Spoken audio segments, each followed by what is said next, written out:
યોગેશભાઈ આવે એ પહેલા એક વાત કહી દઉં કે બાપાની આની ઉપર એટલી બધી કૃપા છે કે અમારા પૂજ્ય મનજી બાપા પછી કોઈને પાછી બગડાણાની જવાબદારી મળી હોય તો એ યોગેશ સાગરને મળી છે. આજે પ્રોગ્રામમાં આવ્યા છે એ ધારાસભ્ય છે એ માટે નહીં, પણ અમારા બગડાણાના મેનેજિંગ ટ્રસ્ટી પણ બન્યા છે. આ બાપાની એવડી કૃપા થઈ છે, તાળીઓથી વધાવો. સાંભળ્યું ને દર્શક મિત્રો, માયાભાઈ આહિરે મુંબઈના કાંદિવલીના એક કાર્યક્રમમાં બગદાણા ગુરુ આશ્રમના મેનેજિંગ ટ્રસ્ટીને લઈને એક ટિપ્પણી કરી હતી. આ ટિપ્પણી બાદ વિવાદ શરૂ થયો છે. બગદાણા ગુરુ આશ્રમના સેવક નવનીતભાઈએ માયાભાઈ આહિરને ફોન કરીને મેનેજિંગ ટ્રસ્ટી બાબતે રજૂઆત કરી હતી અને આ રજૂઆત બાદ માયાભાઈ આહિરે માફી માગતો એક વિડીયો પણ વાયરલ કર્યો હતો. તો આ વિડીયોમાં માયાભાઈ આહિરે શું કહ્યું છે તે સાંભળીએ. નમસ્કાર મિત્રો, જય શ્રી રામ.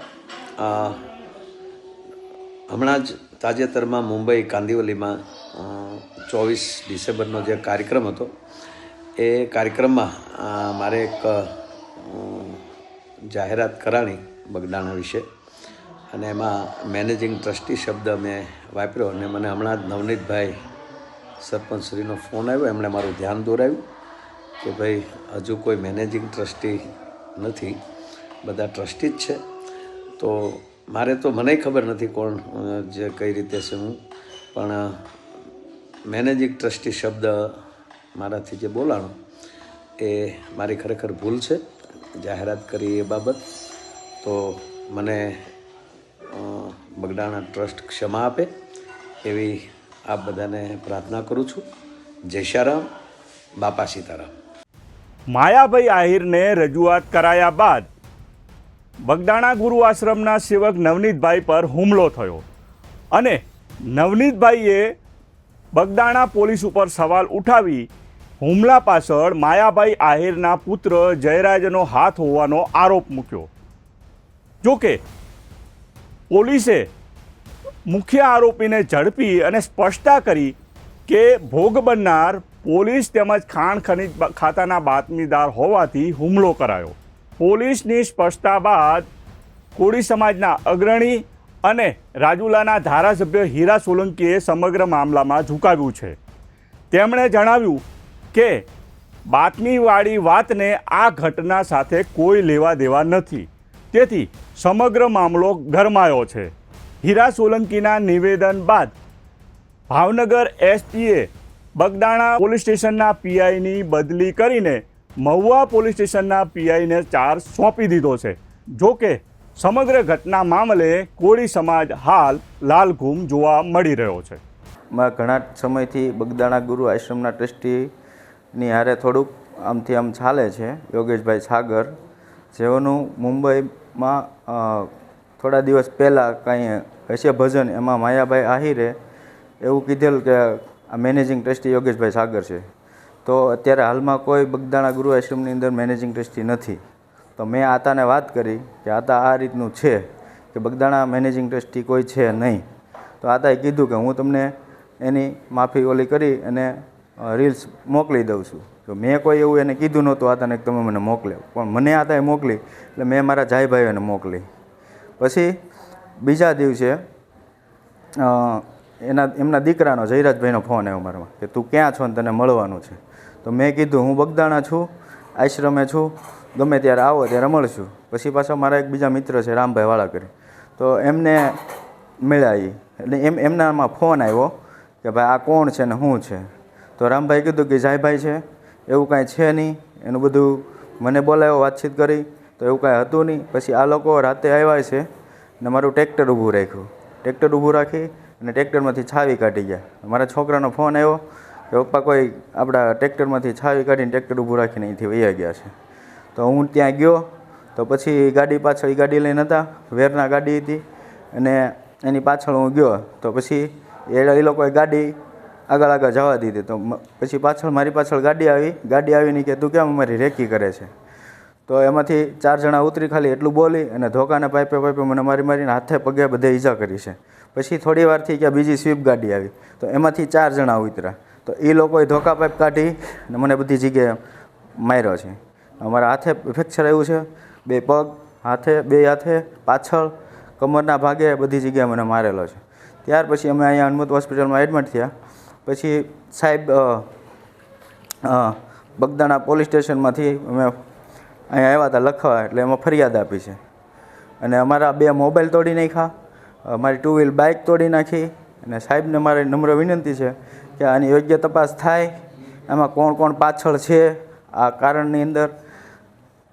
એટલી મારી એસપી સાહેબને મારી વિનંતી છે કે આની અંદર કદાચ મોટા માથા હોય ખરા. આમાં 24 ડિસેમ્બરને લઈને જે કાંદીવલીની અંદર માયાભાઈ આહિરનો જે વિડીયો એક વાયરલ થયો છે, ત્યારબાદ એક સોશિયલ મીડિયાની અંદર જે માફી માંગે છે તે એક વિડીયો વાયરલ થયો છે. ત્યારબાદ આ જે નવનીતભાઈ ઉપર હુમલો થવા પામ્યો છે, આની અંદર કંઈક ને કંઈ મોટા માથા સંડોવાયો હોય તેવું એ નવનીતભાઈ કહી રહ્યા છે. તો આ શું કહેશો આ બાબતે?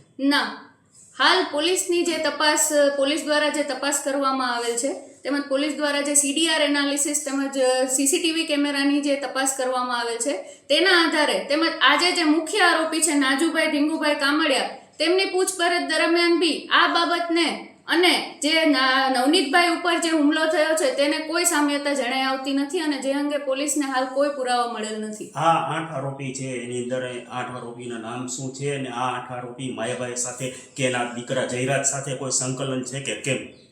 આજે તમામ આરોપી છે નાજુભાઈ ઢીંગુભાઈ કામડિયા એ મુખ્ય આરોપી છે આ બનાવનો, તેમજ તેમાં સહ આરોપી છે તે રાજુભાઈ દેવાયતભાઈ ભમર, આતુભાઈ ઓગળભાઈ ભમર, વિરેન્દ્રસિંહ જયરાજભાઈ પરમાર, સતીશભાઈ વિજયભાઈ વનાડિયા, ભાવેશભાઈ ભગવાનભાઈ શેલાણા, પંકજભાઈ માવજીભાઈ મેર તેમજ વીરુભાઈ મધુભાઈ શેડા, આ તમામના નામ મુખ્ય આરોપી દ્વારા પોલીસને હાલ આપવામાં આવેલ છે. આની સાથે કોઈ સંકળાયેલું છે કે અન્ય કોઈ ના, મોટું માથું? અત્યાર સુધી અમારી તપાસમાં તમામ આરોપી સાથે કોઈ સંકળાયેલ હોવાનું જણાઈ આવેલ નથી. મેં નવનીતને સાંભળ્યો છે, એના પાસે બધા પુરાવા છે. માત્ર ને માત્ર મારું આટલું જ કહેવાનું થાય છે, પોલીસ વિભાગને પણ આપના મારફતે હું કહેવા માંગુ છું કે સાચી દિશાએ તપાસ થાય અને જે કોઈ ગુનેગારો હોય એ ગુનેગારોને બચાવવાના પ્રયત્ન ન કરે, એ આપના માધ્યમથી કહેવા આવ્યો છું. જે કાંઈ બનાવ બન્યો છે એને સખ્ત શબ્દોમાં હું વખોડી કાઢું છું. ક્યારેક પણ કોઈ સમાજ, આખો સમાજ અસામાજિક નથી હોતો, વ્યક્તિઓ અસામાજિક હોય છે. અને આ સમાજ માટે હું કહેવા માંગીશ કે અમારા ડેપ્યુટી મુખ્યમંત્રી સાહેબ હોય, અમારા CM સાહેબ હોય, સંપૂર્ણપણે આવા દાદાઓની દાદાગીરી ચલાવતા નથી. અને મને વિશ્વાસ છે કે આ સમાજને સંપૂર્ણપણે ન્યાય મળશે, નવનીતને ન્યાય મળશે. અને એના આધારે હું આપ સૌને ધ્યાન ઉપર મૂકું છું કે અમારા હર્ષભાઈ સંઘવી જે રીતે ગુંડાઓ પર જે દામ પકડીને બેઠા છે, લગામ પકડીને બેઠા છે, અને આવા ગુંડાઓને સંપૂર્ણપણે ડામવા માટે જે કામગીરી કરી રહ્યા છે, એના સાથે હું સાથો હાથ મળાવી અને કામ કરવા ઈચ્છું છું. અને મને સંપૂર્ણ વિશ્વાસ છે કે આ છોકરાને ન્યાય મળશે, એમાં સમાજને ન્યાય મળશે, એમાં કાંઈ શંકાને સ્થાન નથી. બજરંગદાસ બાપાનું ટ્રસ્ટ જે છે એ આસ્થાનું એક કેન્દ્ર છે, મારું પણ આસ્થાનું કેન્દ્ર છે. ટ્રસ્ટીઓ બાબતની વાતમાં મને ખ્યાલ નથી કેટલી ટ્રસ્ટીઓની મતલબ ટ્રસ્ટીઓ બાબતની શું વિષય છે, પણ જે આ વિષય જે આને મારી અને જે વિડીયો બનાવ્યો, વિડીયો બનાવી શું સાબિત કરવા માંગે છે? એમ એક દહેશતનો માહોલ સાબિત કરવા માંગે છે. આ વિડીયો બનાવી કોના સાથે વાત ચાલુ હતી એની સંપૂર્ણપણે તપાસ થવી જોઈએ. જો આ સાચી દિશામાં તપાસ થાય તો હું માનું છું કે આ છોકરાની જે આશા લઈને બેઠો છે એને ન્યાય મળે એવું મારું તારણ કાઢવું છે. મને તો સંપૂર્ણપણે એવી જે વાત કરી છે એવે તો જે લોકોના નામ આપ્યા છે, હવે વાસ્તવિકતા કેટલી સાચી છે કેટલી ખોટી છે એ તો તપાસનો વિષય છે, અને તપાસ થાય પછી જ તો ખ્યાલ આવશે કે શું સાચું છે અને શું નથી. હજુ તપાસ ચાલુ છે. ફરીથી નિવેદન લેવાનું થશે તો અમે નિવેદન પર પાછું નવનીતનું અપાવીશું અને પાછીથી તપાસ થવાની હશે તો એ પણ કરાવીશું. તાત્કાલિક એ સમાજના લોકોનું કહેવાનું એવું છે કે હમણાં તો PI જે છે એ તાત્કાલિક જે સાચી દિશાએ કામ કરવું જોઈએ, દિશાએ કામ કરતા નથી. ક્યાંક ક્યાંક એને એવું લાગે છે કે એ છાવરવાના પ્રયત્ન કરી રહ્યા છે. એના માટે જો આપણે SP સાહેબને હું DG સાહેબને હું રજૂઆત કરીશ કે તાત્કાલિક સરે આ થાય તો સમાજને ક્યાંક નાનો મોટો હમણાં ન્યાય મળે એવું લાગશે. બાકી સોમવારે અમે જવાના છીએ ત્યારે હર્ષભાઈ સાથે વાત કરીશું. અને આપના માધ્યમથી એ પણ હું કહેવા માંગુ છું મિત્રો કે ભવિષ્યમાં આવી કોળી સમાજ પર ક્યારે આવો અન્યાય ન થાય એના તકેદારી રાખવા માટે પણ આજે અમે આખો સમાજ અહીંયા ભેગો થયો છે. આવતા દિવસોમાં અમે રજૂઆત કરી અને હોમ મિનિસ્ટર સાહેબ હોય, સીએમ સાહેબ હોય, બધાને રજૂઆત કરી અને કોળી સમાજને ન્યાય મળે એ દિશાએ કામ કરશું. એ કોઈ ખોટી વાત છે, બધી ખોટી વાત છે. મેં આમને છોકરાઓ પાસે જાણ્યું, નવનીત પાસે જાણ્યું.